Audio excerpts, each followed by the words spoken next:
ప్రతి ఒక్కరి దినచర్య మొదలయ్యేది ఎప్పటి నుంచి అంటే ఉదయం నిద్ర లేచినప్పటి నుంచి. కాబట్టి ఉదయం ఎప్పుడు నిద్ర లేవాలి, లేచి ఏం చేయాలి, చేయడం వల్ల వచ్చేటువంటి ఫలితం ఏంటో ఋషివాక్యాల్లో తెలుసుకుందాం. బ్రహ్మీ ముహూర్తే బుద్ధ్యేత స్వస్థో రక్షార్థమాయుషః తత్ర సర్వాఘ శాంత్యర్థం స్మరేచ్చ మధుసూదనం.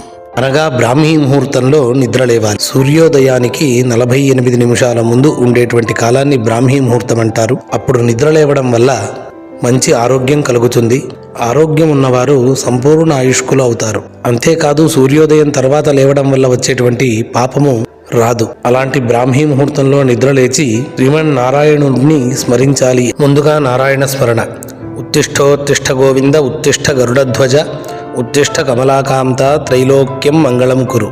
తరువాత చేతులను చూస్తూ కరాగ్రే వసతే లక్ష్మి, కరమధ్యే సరస్వతి, కరమూలే స్థితా గౌరీ, ప్రభాతే కరదర్శనం. తరువాత భూప్రార్థన. సముద్ర వసనే దేవి పర్వత స్తనమండితే విష్ణుపత్ని నమస్తుభ్యం పాదస్పర్శం క్షమస్వమే. మరికొన్ని శ్లోకములను డిస్క్రిప్షన్లో ఇస్తాను, గమనించగలరు. తదుపరి దినచర్యతో మళ్ళీ కలుద్దాం. అందరికీ నమస్కారం.